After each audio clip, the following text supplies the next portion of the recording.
There are people walking around today with no mortgage, no car payments, no credit card balances, and yet, every morning they wake up with a quiet, persistent feeling that something is missing. On paper, they have done everything right. They paid off the house, avoided debt, made the disciplined choices that most people only talk about. And still, when they look at their bank account, when they think about the future, when they compare their life to others, a strange tension appears. It feels like standing in a fully furnished room and somehow believing it is empty. That feeling is not about numbers. It is not about income. It is something far less visible and far more powerful. Because the truth is, being mortgage-free does not automatically free your mind. Most people grow up believing a simple equation: eliminate debt and you will feel secure. It sounds logical. Debt is pressure. Remove the pressure and peace should follow. But human psychology does not obey clean equations. The mind carries patterns that were formed long before the mortgage was ever signed.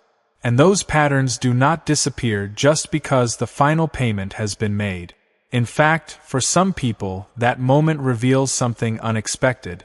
Without the constant focus on paying something off, there is no longer a clear target, no defined struggle, no visible progress.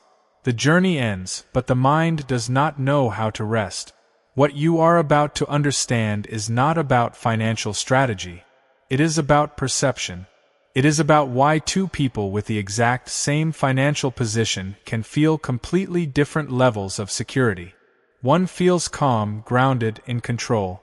The other feels anxious, uncertain, almost behind. The difference lives in the stories they tell themselves.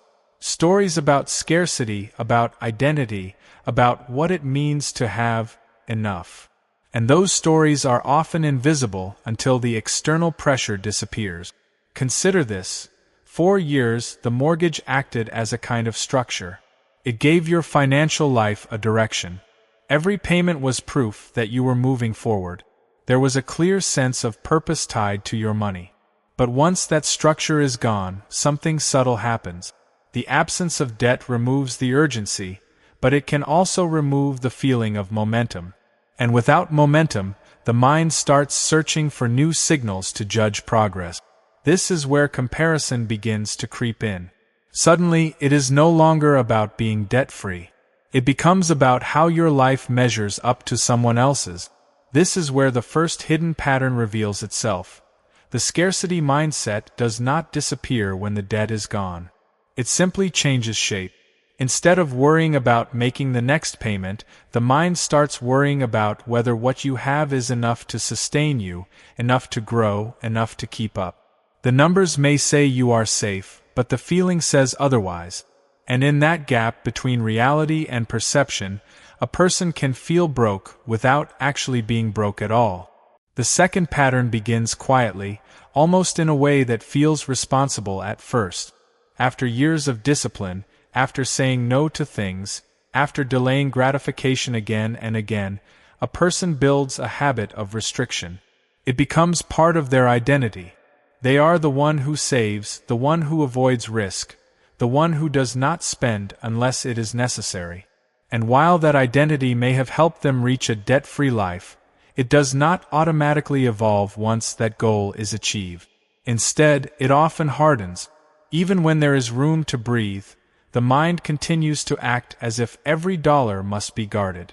This is what can be called lifestyle stagnation. Life does not expand to match the new reality because the internal rules have not changed.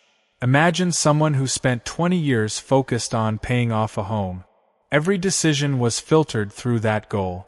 Vacations were postponed, upgrades were delayed, small pleasures were questioned.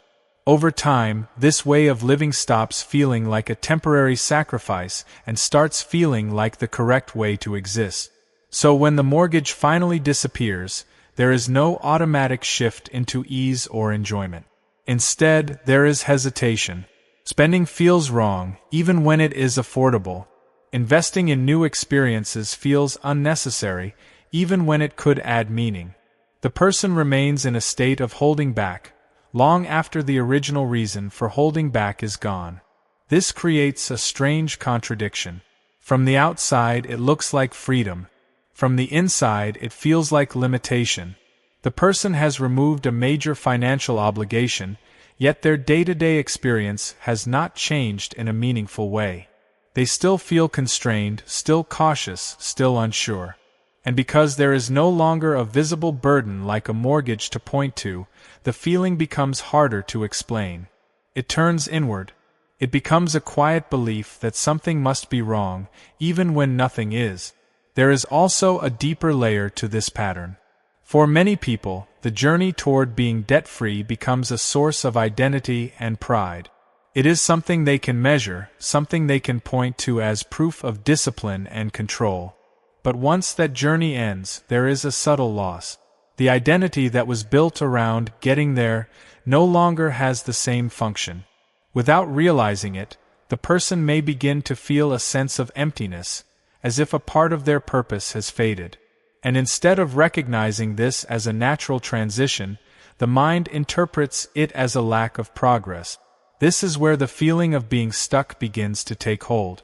Money is no longer the problem, yet the emotional experience around money has not improved. The person is no longer climbing, but they do not feel like they have arrived either. They are suspended somewhere in between, carrying old habits into a new phase of life that requires a different way of thinking. And until that shift happens, being mortgage-free can feel less like a finish line and more like a place where the rules suddenly stopped making sense. The third pattern is more subtle, and in many ways, more unsettling. It is the gap between net worth and perceived wealth.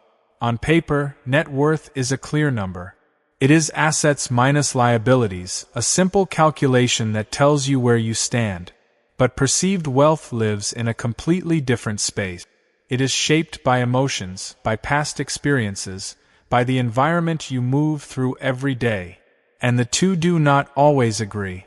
A person can have a high net worth and still feel financially fragile, as if one wrong move could undo everything. Part of this comes from how the human mind processes security. Security is rarely tied to a fixed number. Instead, it adjusts based on what you see around you. If your circle changes, your perception changes. If your exposure increases, your expectations shift. A person who once felt stable may suddenly feel behind simply because they are now comparing themselves to a different group. The mortgage being gone does not protect against this. In some cases, it makes the comparison more intense, because there is no longer a clear financial struggle to justify where you are. The question becomes more internal, more personal. Why does it still feel like something is missing?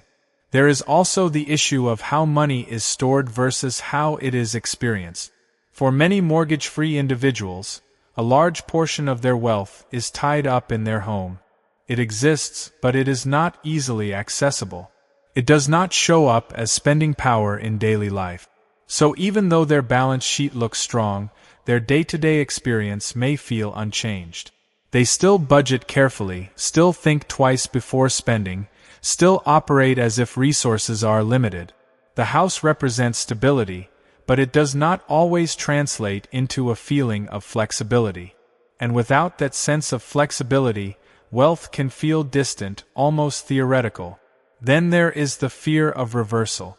After putting in years of effort to reach a debt-free position, the idea of losing that status can feel unbearable. This creates a kind of mental pressure that replaces the old pressure of monthly payment. Instead of worrying about paying off debt, the mind begins to worry about preserving what has been built. Every decision is filtered through the question of risk. What if something goes wrong? What if this choice leads backward? And in trying to protect the progress, the person can unintentionally limit their ability to move forward. This leads to a powerful realization. Feeling wealthy is not the same as being wealthy. One is external, measured in numbers and asset. The other is internal, shaped by interpretation and belief. When those two are out of sync, the result is tension.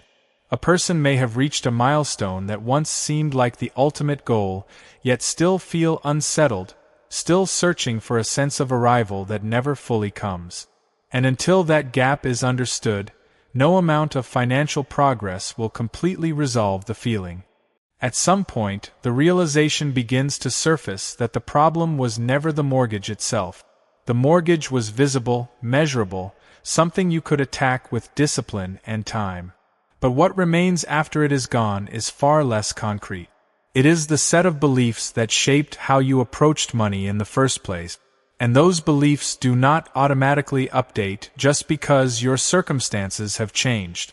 If anything, they tend to persist, quietly guiding your decisions in the background. So the real shift begins when a person stops asking, "How much do I have?"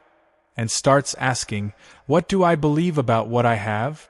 This is where a different kind of work begins. It is not about earning more or cutting expenses further. It is about learning how to experience what is already there.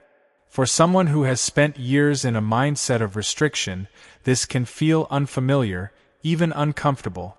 Allowing yourself to enjoy your position, to spend with intention, to invest in things that bring meaning rather than just security, requires a new internal permission. And that permission does not come from a number. It comes from a conscious decision to redefine what safety feels like. There is a quiet shift that happens when you begin to see money as a tool rather than a shield. A shield is something you hide behind, something you build to protect yourself from imagined threats. A tool is something you use to shape your life. When money becomes a tool, the focus moves away from constant preservation and toward thoughtful use. You start to ask different questions. Not, "Is this safe enough?" but "Does this add something real to my life?" That shift does not lead to reckless behavior. It leads to clarity. Because once you are no longer driven by fear, your choices become more deliberate, more aligned with who you actually are. And maybe the most important realization is this: the feeling of enough is not waiting for you at some future milestone. It is something that has to be recognized, almost practiced, in the present. If you could not feel it when you were carrying the mortgage, and you cannot feel it now that it is gone, then the pattern is not external. It is internal. And that means it can be changed. Slowly, intentionally, by questioning the assumptions that have been running unnoticed for years. So as you move forward, consider this simple question and sit with it honestly. If nothing about your financial situation changed from this point on, would you ever allow yourself to feel secure? Or would the target keep moving, just out of reach? Your answer to that question may reveal more about your financial life than any balance sheet ever could. If this idea made you pause and reflect, take a moment to engage with it. Leave a comment and share one belief about money that you are starting to question. And if you want more content that explores the deeper psychology behind financial decisions, consider subscribing to the channel and liking this video so it can reach others who might be feeling the same quiet tension. Please note, these videos are for entertainment purposes only and do not constitute financial advice. The content you just watched is educational in nature, inspired by the publicly available teachings, writings. It does not constitute professional advice.